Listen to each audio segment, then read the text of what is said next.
Hey, what's up, everyone? Welcome to Hollyscoop's Just Saying. I'm Devin Howard. And I'm Courtney Revolution. And we are talking about celebrity feuds today, one of my favorite subjects. So celebrities are always known for kind of dragging each other, whether it's on social media, in an interview, you know, at a live event. And the reason that we're talking about this today is because Demi Lovato recently brought up the 2016 Met Gala, and fans seem to think that she was subtly shading another pop star. We're gonna get into that in a sec. Also, Camila Cabello released a new music video which made me remember some old interviews she did where she was talking about Fifth Harmony. So it kind of seems like there's a bit of a lot of shade being thrown right now. Oh, so yes. We're getting into it. Courtney, tell me about this 2016 Met Gala drama because I know you know all the details. Listen, now I love me some Demi Lovato and I love me some Nicki Minaj. She is my queen.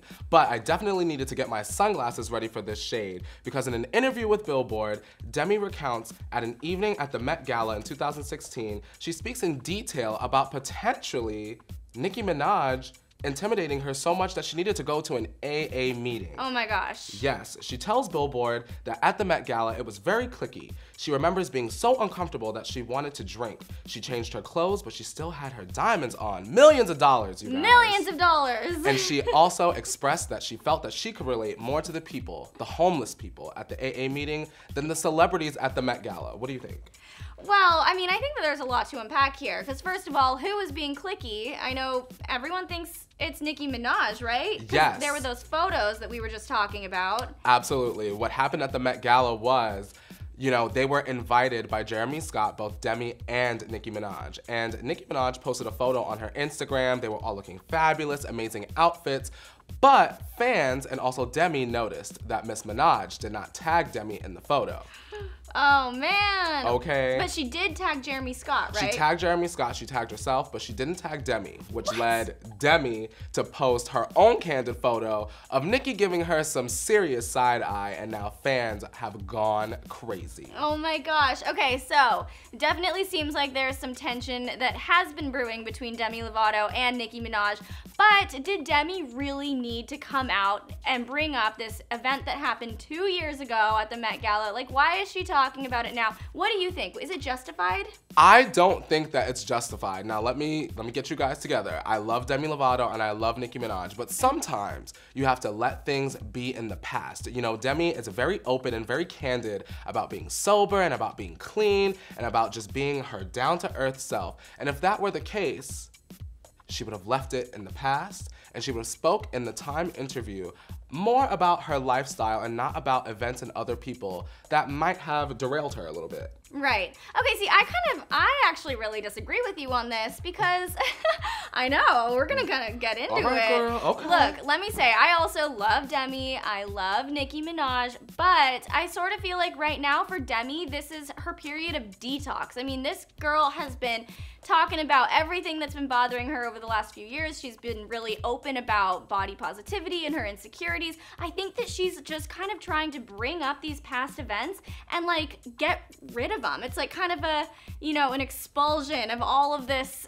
stuff that she's been dealing with. And I think that Demi has every right to kind of be honest about Hollywood and celebrity life, right? I think that it's really easy to victimize yourself, and I think that it's also very easy to villainize Nicki Minaj because I think that sometimes celebrities will say that Nicki Minaj has a bad attitude. She's a very strong and a very vocal and independent woman, and I find it so interesting that just a look in that photograph sent both fan bases into a tizzy. I think that Demi Lovato should have left it in the past. I think that if she is clean and she is sober and she's this butterfly coming out of the cocoon, go ahead and spread your wings. You don't have to bring anyone else down or get your fans to react negatively to Nicki Minaj, who's on a hiatus anyway until her album drops. But she didn't even name names. People are just speculating that it's about Nicki Minaj. We don't know that she was talking about Nicki. But Demi Lovato went on Snapchat that night of the Met Gala and she posted a picture and she was pondering why she wasn't tagged in the photograph. if she had that information and she went to Time Magazine to do this interview, wouldn't she already know that it would lead everyone to believe that she was talking about Nicki Minaj that evening? I don't know. I mean, I kind of feel like she didn't name names. We can't make assumptions, but here we are making assumptions. Okay. That is the nature of the game here. Yes, so God. that's Hollywood news for you. But, well, let's just get into a different subject then, because clearly we are not going to agree on this one. I think that Demi should be able to do whatever she wants. You think that she shouldn't have brought up an old event. Whatever. We'll move on. Put a Band-Aid on it, girl. Put a Band-Aid on it. Okay? So let's talk about Camila Cabello and Fifth Harmony. I mean, this has been a long-time feud between the former band member and the current girl group. So one thing that I want to bring up is Camila Cabello's music video that just came out this week for Never Be the Same. That's my song. In it, it's such a good song, but in it, she is very, very sexy. I mean, the video is sultry, it's smoking hot. Yes. It's very hot. She looks good. She looks really good, and I'm like, damn girl, you look awesome. But it reminds me of when in January she did an interview with NPR and they were talking about why she left Fifth Harmony, and she said in her interview, she said, I'm all for girls wearing what they want to wear. I think it's great for girls who want to express their sexuality. If they want to wear booty shorts or eyelashes or whatever to feel great, then that's amazing. The only thing wrong is when somebody is pushing you to do it before it's your time and before you're comfortable, or if that's not really you. I think both of those are okay, whether you want to go for that or you're not comfortable with that. So she was clearly talking about the fact that when she was in Fifth Harmony, she had to wear booty shorts and fake eyelashes and dance really sexy.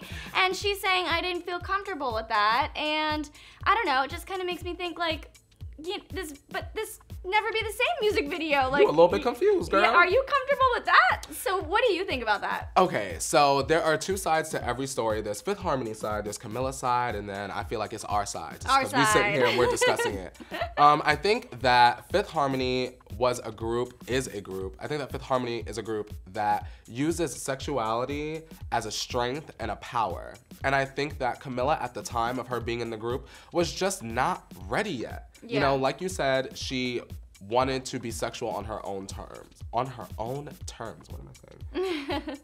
Camila reveals to Time that she was curious and she wanted to learn, and she saw all of these people around her making music, writing songs and wanting to be so free. And she wanted to do that and it didn't work. So what we have here, we have two different camps. One camp is very sexual, very strong, very powerful. And then we kind of have Camila, and she's a little bit more comedic, and she was definitely the vocal powerhouse when Fifth Harmony first came out. I think that Camila should be sexual on her own time with her own brand, with this brand new music video. She's comfortable now, she's not being forced, and I think that it comes across better this way. Right. I don't think it's ever good to force anyone to be sexual before they're ready, but it was just in January that she was saying they sexualized me or I was made to dance more sexily than I wanted to or dress more sexily than I wanted to, and then now here she is a month and a half later being super sexy. I think it should always come at your own time. I just feel like it's kind of contradictory, and I love Camila, so I'm like, this is confusing. What's the real, why did you actually leave Fifth Harmony? I don't think it was because of the sexiness. I think that was just a cover-up. I disagree. I feel like Camila should, once again, do things in her own time. You can be sexy and not wear a bra. I feel like Camila is very smart in the way that she straddles sensuality and sexuality. She was wearing very beautiful gowns in the video. Everything was very structured, very avant-garde, if you will. I really enjoyed watching her just be confident and sensual and a little bit sexy on her own terms. This is Sexy by Camila, not Fifth Harmony forcing Camila to be sexy. Okay, I like what you said there. I think I'll have to give you a point for that one. I wish we were keeping track, but we're not. We're just having a conversation. Let's get into our final celebrity feud, also a hot topic this week. So Chris Brown posted it was a video of Vanessa Carlton's 1,000 Miles song. An iconic song. Such an iconic song. Everybody knows that song. Okay. And he posted it and, kind of credited his reason for posting it to International Women's Day. And then Vanessa Carlton came forward and wrote, today Chris Brown, she posted it on Instagram, it's now deleted. She said, today Chris Brown posted my video. I am now being repeatedly tagged to his account. Being that today is International Women's Day, I feel compelled to draw a line. I support survivors, not perpetrators of domestic violence. I do not want to be associated with an artist that has assaulted women on a day like today. And I just have to say, like, yes. Vanessa Carlton, yes, bow down. That was incredible, right? Yes, listen. Chris Brown makes music that a lot of people love. Unfortunately, he has a very troubled and violent past. For him to associate that brand with the iconic and legendary Vanessa Carlton's 1,000 Miles was not the right move, Chris. And I thought that Vanessa was very full of couth, and I thought that she was very classy in her response. She has since made her Instagram private, and she does not have time for these games with Chris Brown. Yeah, she does not have any time for that. I love that. I applaud Vanessa Carlton. But what do you guys all think about all of this celebrity drama? Who do you side with? Is Demi justified in kind of dragging Nicki Minaj all these years later?